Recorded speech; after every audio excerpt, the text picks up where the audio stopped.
Welcome to my channel. I'm Elizabeth Liz Muschett, and today we're talking about the full moon in Leo for 2025. And my colleague and friend Justin Crockett is here to join me today to talk about the full moon in Leo. Hi, Justin. Hey Liz, how are you doing today? Excited to talk about the moon in Leo, full moon. Yes, it's like time is Think, just going click, click, click. well, yeah, of course, everything's speeding up towards Aries Ingress, this next month. But yeah, I'm excited too. So, Okay, to get a hold of Justin, his website is justincrockettLZ.com. And my website is alightpath.com. And we enjoy hearing from you. And you can find out a lot on our websites about us and how to contact us. So we're talking about the Leo full moon, and it's a fixed sign. And fixed signs usually do a lot of follow through and bring projects to a launch pad, or that they manifest them. It's a fire sign, which is action. It's ruled by the sun, and the full moon is a culmination time, and Leo's about heart and soul, and the Aquarius sun is unique. Would you like to add anything, Justin? no, I think you got it covered there. So here's a picture of the astrology chart for Seattle on February 12th for that Leo full moon. And another name for the moon is bald eagle moon. And the moon will be at 24 degrees Leo in 6 minutes, and the sun will be opposite at 24 Aquarius in 6 minutes. So can we go back to that just for a second? There was something I think it's kind of interesting, just for the Seattle folks or the West Coast folks because these are so close to the angles, right? This for the West Coast, that means that we've got also fixed signs on the other angles as well. So it's like all four angles are fixed signs. I think that's kind of important.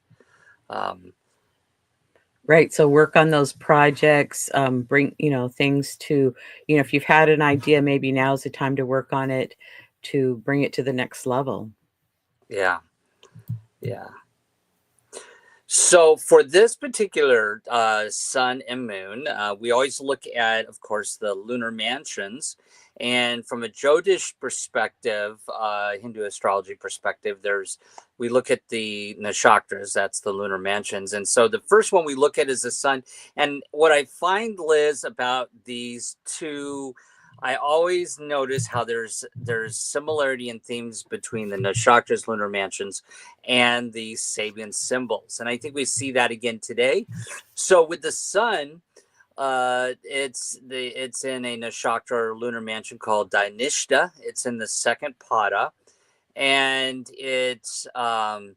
and that second pada is ruled by Earth, and it's the star of symphony. The ruling planet is Mars. The ruling deity for this nakshatra are the Vasus, the elemental gods of earthly abundance. That's kind of important to note the aspect of earthly abundance. The symbol is a drum. You can kind of think of a person that beats to their own drum here, beats to their own drum. And the basis above, as we say, above below, is birth and prosperity. Again, prosperity, abundance is sort of a theme here. Keyword themes for this, especially in the second pada, it's a person that's very skillful and practical. And there's a little bit of there's a spiritual discipline that goes along with this. So there's is about working hard, being practical, disciplined, and working towards abundance or manifesting things if we think from an earth perspective. So that's what the sun is in. That's the lunar mansion the sun is in. And then if we go to the moon, Chandra, it's in a nakshatra. It's called Ashleisha, and it's in the fourth pada, which is ruled by water. The fourth pada of the nakshatras are ruled by water. And in this particular one, it's ruled by Pisces. And so this nakshatra is related to the serpent kingdom. And so the ruling planet is Mercury. The ruling deities are the Nagas, the deified serpents, or deities of wisdom. and the symbol is a coiled serpent. I don't know why I said spirit, but coiled serpent. And the basis above is the approach, and basis below is agitation. So let me explain that. If we've ever seen how a snake approaches something, you know, how they kind of creep up to it and then they lick out their tongue, right? There's sort of the concept of the approach, and there's an agitation, or they a lot of times don't just go right in. They're agitated, or they they shake that tail, right? And so this is all about approach and perspective, if we put this more in a conceptual terms. It's elusive, and it's always moving towards a goal.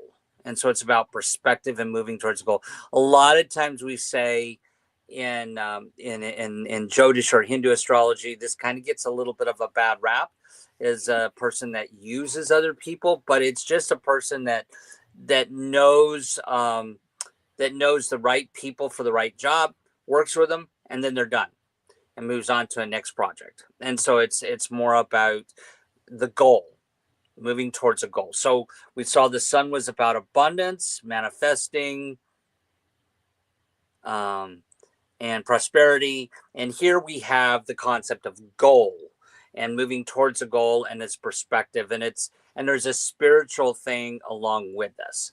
So now we're going to see these themes come through in the Sabian symbols so this is sort of a lead in before we get into the Sabian symbols today. Any thoughts on these that you might have, Liz? Well, I really like the idea of, working towards a goal, and you'll accomplish and have abundance. So growth, I mean, it's almost like if you put in the effort, you're almost guaranteed a result. So I Right. like that. A Right. positive result, most So likely. I think if we look at the moon and this full moon, that's sort of an underlying theme. For whoever's watching the show, they could see that this is an underlying theme of something to do or think about during this full moon is being disciplined. And what do you want, if you think about prosperity, and what do you want to manifest abundance with this full moon? Maybe doing some rituals around abundance, and then also maybe doing some goal setting, with this full moon, of what you want to maybe start on the next new moon. But there's something about moving towards a goal, and of course we know we've got these fixed signs that are there helping us. Oh, I think that's great. Thanks for sharing that. Yeah. And then here's your poem or your Yeah. affirmation that you want to say. So along these lines, I love Yogananda. And this I thought this quote by him was really good to think about. He said, some form of self-discipline is necessary to transmute material desire into spiritual aspirations. And that fits with your nakshatras that you shared with us today very And it well, will I think. and it will fit with the Sabian symbols. It'll fit with the Sabian symbols, as you'll see too. So Okay, so here's the chart again, and this is the chart for Seattle. And I circled the ascendant in orange and its ruling planet. The ascendant's in Capricorn at 21, and the ruling planet for that is Saturn. So it will have an orange arrow to that planet. And the midheaven is 21 Scorpio, and its ruling planet is Pluto or Mars. So we have Pluto in the first house and Mars in that sixth house. And then the sun is circled in blue, and the ruling planet of that is Saturn or Uranus. So we have two arrows pointing to Saturn, and then Uranus at the bottom of the chart there. And then the moon is over to the right, and it's in Leo, and the sun is ruling the moon. Anything you'd like to add? no. And then I thought it was interesting about how we're getting the planets kind of clumped up. So I called it sign parties. So in Aquarius, we have Pluto, the Sun, Ceres, and Mercury. Then in Pisces, we have Saturn, the North Node, and Neptune. And in Aries, we have Venus, Chiron, and Eris. And, they're all moving in, those Aquarius planets are moving towards Pisces. but then the Pisces planets will be moving into Aries. So this fire and water, for Pisces being the water and Aries being the fire. So it's like Yeah. they're all pushing there, but there's, this big conglomeration there. I find that very interesting. Anything you'd like to say on that? No, not right now. Not until we get into the nitty gritty of the aspects. No. Okay, now we're going to talk about the Sabian symbols.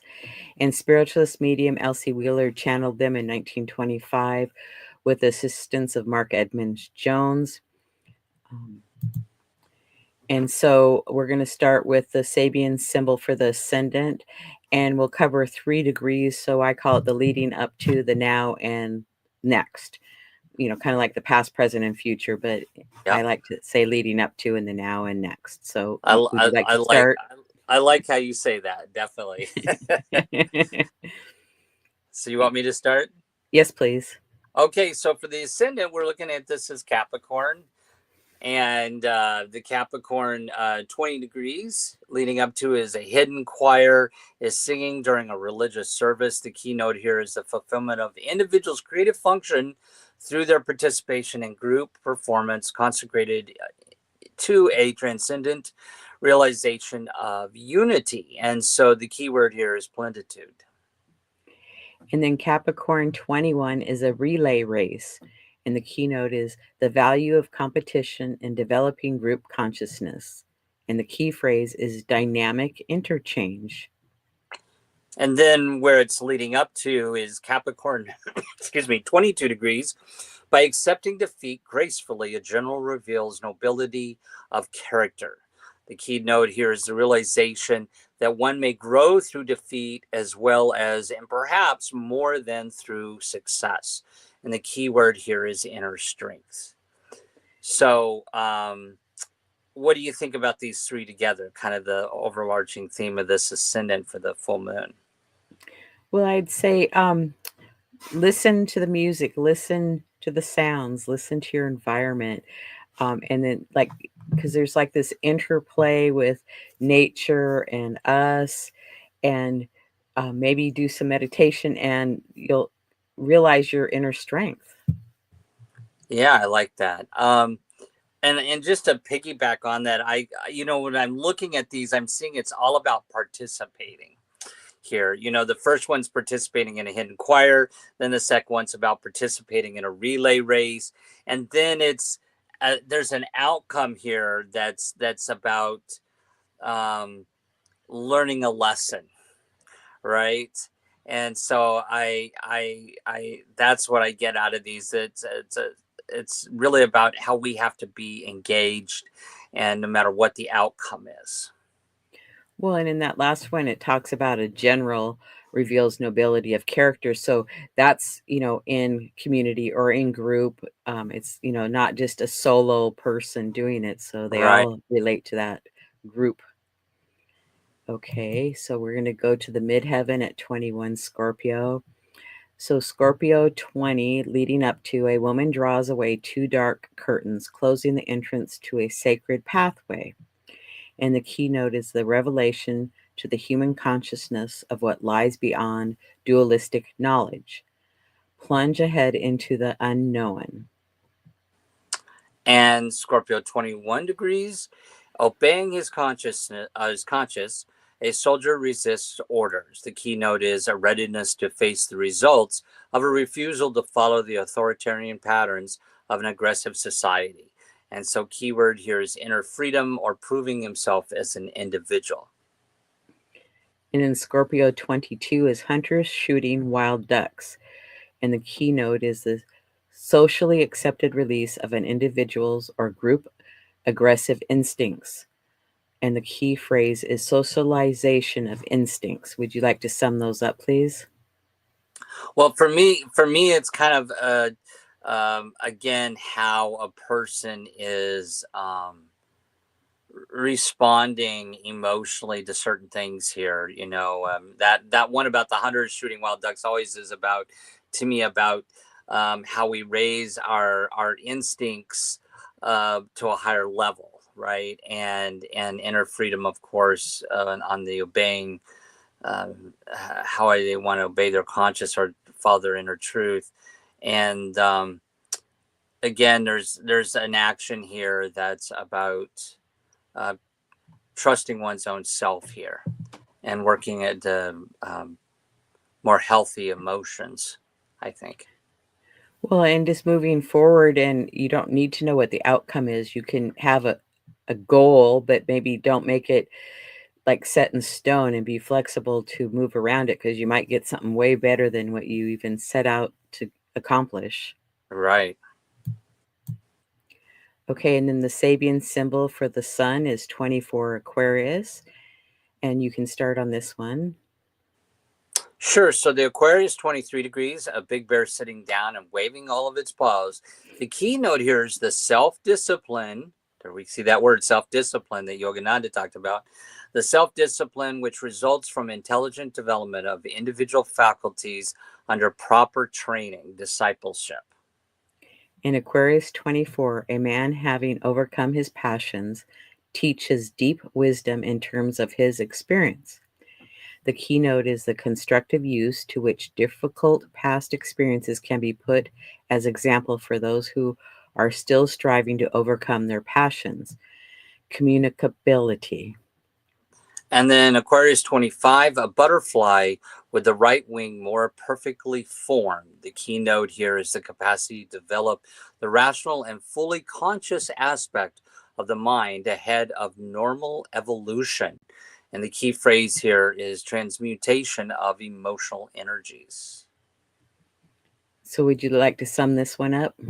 Well, to me, this is really, again, we see, the last one was about that Scorpio, which is about raising or about hunting ducks and socialization of instincts, which is kind of about raising one's instincts to a higher level. And then this one is a butterfly with a right wing more perfectly formed, which is about transmuting our emotional energies. And of course, in that, there's the wisdom and the discipleship that goes along with that, leading to that, I think.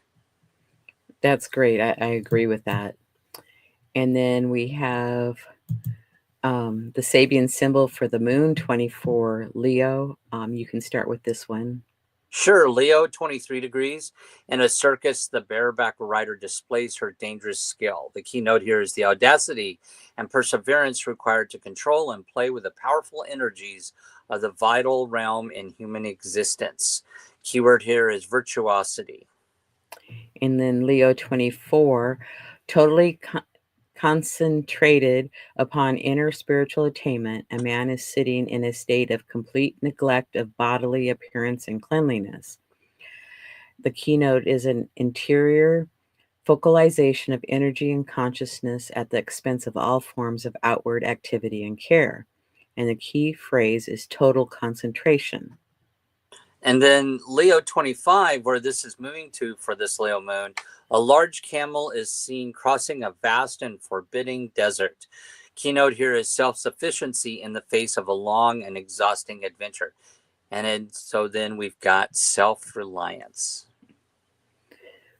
Wow, these are very, it's like work in the world, work with the animal, to ride on the bareback of a horse that's a big animal, be virtuous, but yet be concentrated and rely upon yourself, I would say.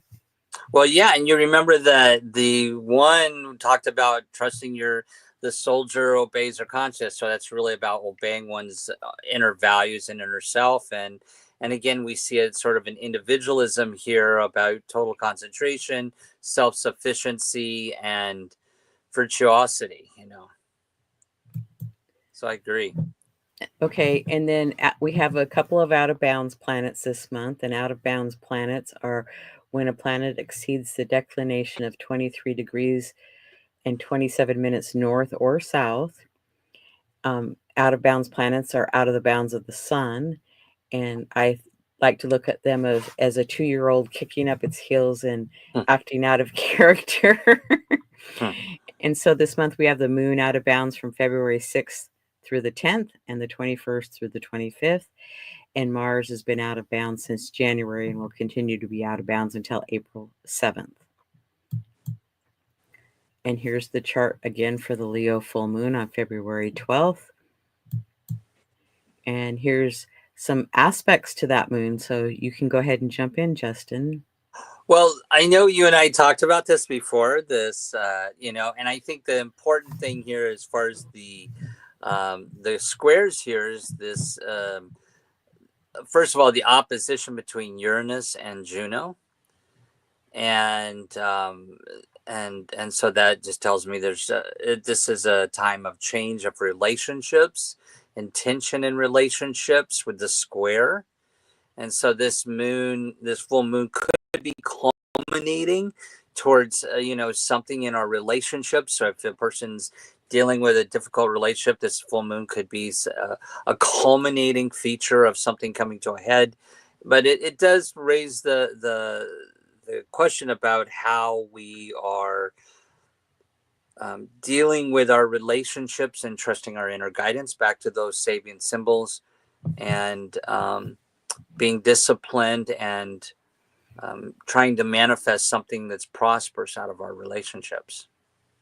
Yeah, some adjustments may be required in our relationships, maybe to nurture a relationship or make more time for a relationship. I mean, it can be very simple. It doesn't have to be difficult. Yeah. And this is a fixed grand cross. And I always think of squares and the grand crosses of asking us to make adjustments. And there is some change involved with that. And Uranus is all about change. And since Uranus is part of this fixed grand cross, that's really activating that. And then with the sun, we also have Ceres and Mercury conjunct that sun. So, quite a few planets involved in this grand fixed cross. And sometimes it can feel like you're being pulled in several different directions. It's like, oh, this needs your attention and that needs your attention. Which one do I do first? And, it's basic. Just choose one and do it. And then to me, it usually just wraps in and you can work on that. And for those who are watching, wondering why we're talking about why this speaks to relationships, is because of Juno. And Juno relates to marriage, relationship, or any type of relationship, really. But that it's opposing Uranus in this, and Uranus is about rebellion, revolution, and change. And the fact that it's with squares, and you're always the one to say squares are about action. There's definitely something that's changing as far as our relationships or attention. Right. And our moon can be related to our emotional state. And then that sun is who we want to be, our ego.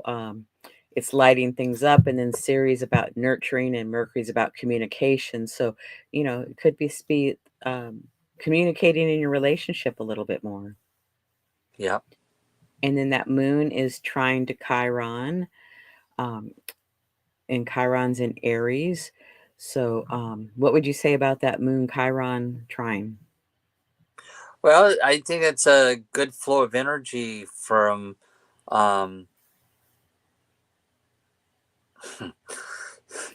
either way, good or bad, our emotions with our wound. It's a good time to heal our wounds, but all at the same time could also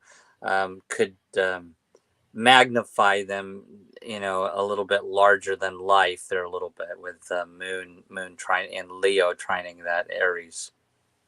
Right. And it could just be that it's bringing them front and center, and it's time to work on that. So whether it's journaling, talking to somebody, getting a therapist, all those kind of things can work on.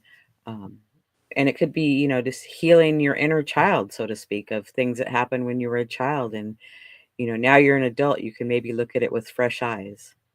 And, with Leo representing ego, the ego, and Aries, the self, I think that's could be a part of the theme there a little bit.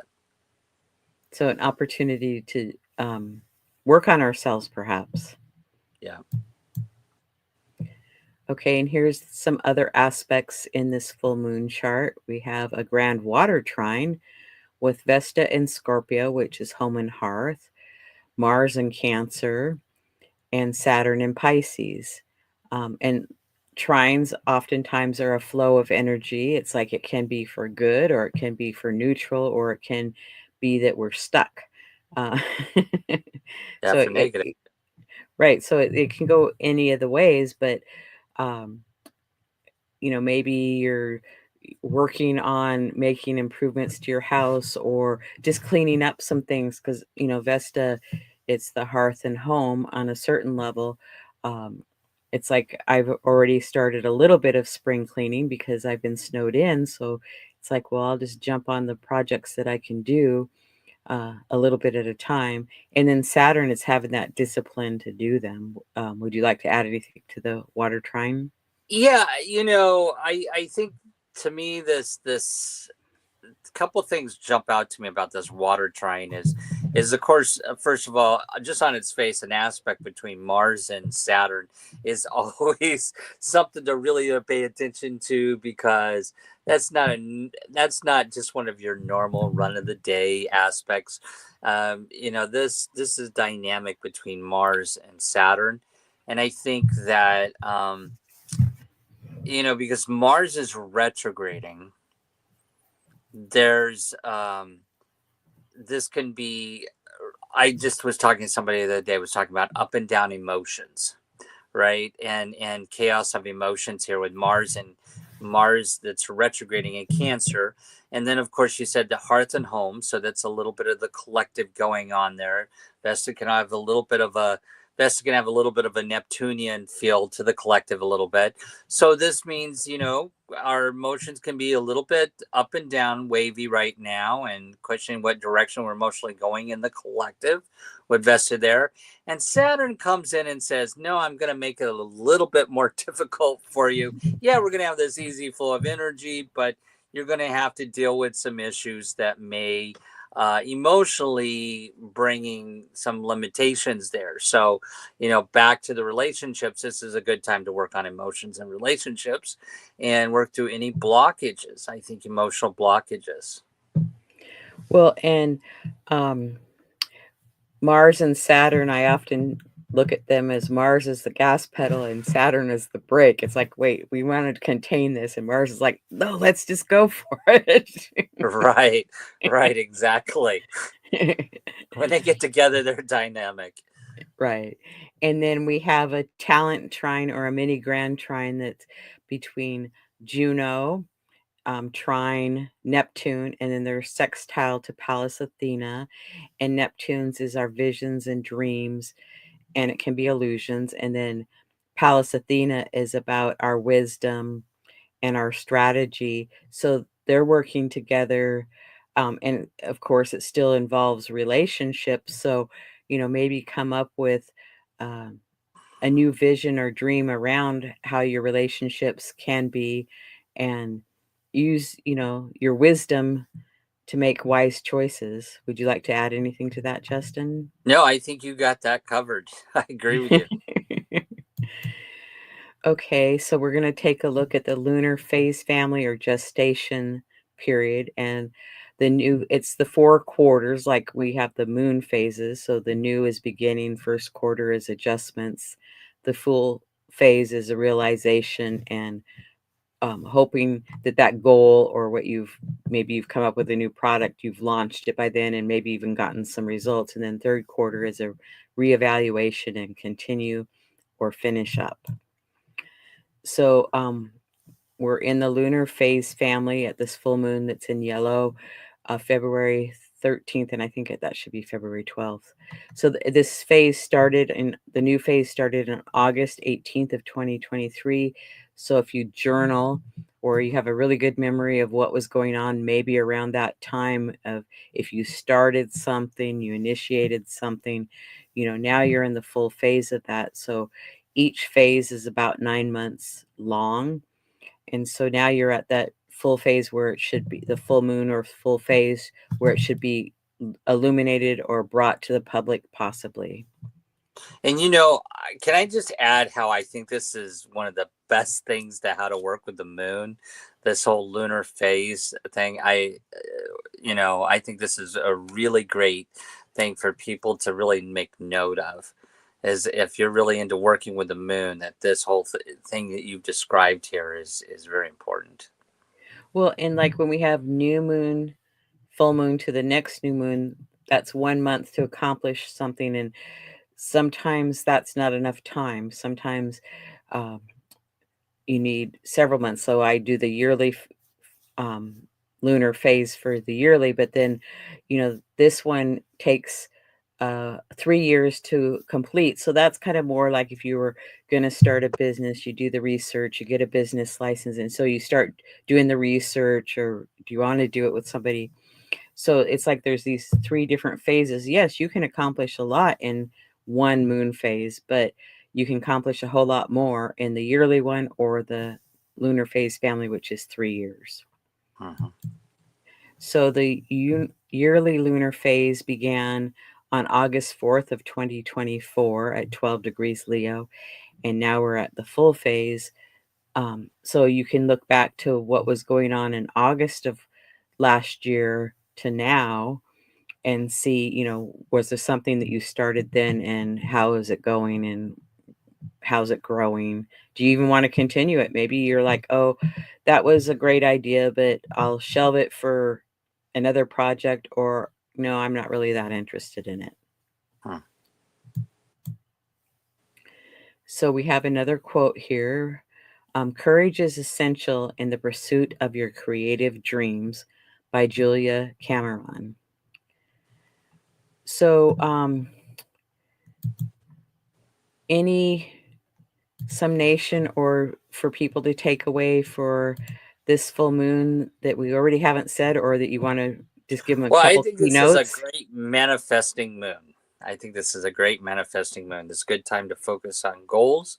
And I think, I'm like you. I'm feeling a little bit more disciplined right now. I got to get this done. I got to get that done. And so it's a good time to focus on our prosperity and our goals before we move into the spring equinox next month, Aries ingress. Well, I would agree with that. And be gentle on yourself, and don't be fixed in the goal that you set, because I anticipate that there'll be some twists and turns, and not necessarily bad. It's just that it's going to shift a little bit here and there, and I think it'll be for the better. It'll be better than you anticipated. So yes, put the work in. Yep. So Justin and I do consultations in person and on Zoom. We both have newsletters and YouTube channels, so we always appreciate you subscribing and contacting us. And Justin, I'll let you talk about what you have here. Yeah, they can find me on Instagram or Blue Sky, and and my YouTube channel. That's the big thing where I have all the different podcasts that I'm on, and so you can find me on YouTube under Astrological Yogi. That's the best way to find me. Thank you. And then on my podcast channel, I've been doing the 2025 astrological highlights with different astrologers. A new show coming will be Magical Astrology with Robert Passetti. Justin and I do the monthly astrology forecast, the full moon forecast, and the Chiron asteroid series. And then I have a show called the Astrology Star Sisters, and we do Chinese astrology, decans using astrology and tarot, dwarf planets, fixed stars, planet stationing, Uranian astrology, and the Venus star point. So lots of new things to offer everybody. Justin and I will be on Talk Cosmos on February 23rd. We're part of the Archetypal Symbols team. We'll be discussing the Pisces new moon, and you can watch it here on my channel at 1 p.m. or come back later and watch it on my channel. And again, to get a hold of Justin, his website's justincrocketelzie.com, and my website is alightpath.com. And I want to thank you all for being here live today, and all those that come back and watch at a later time. We appreciate your support, and we'll see you soon. And Justin, thank you so much for joining me today. I really appreciate it. Oh, thank you, Liz, and let's have a great full moon. Yes, and we'll see everybody shortly. Bye for now.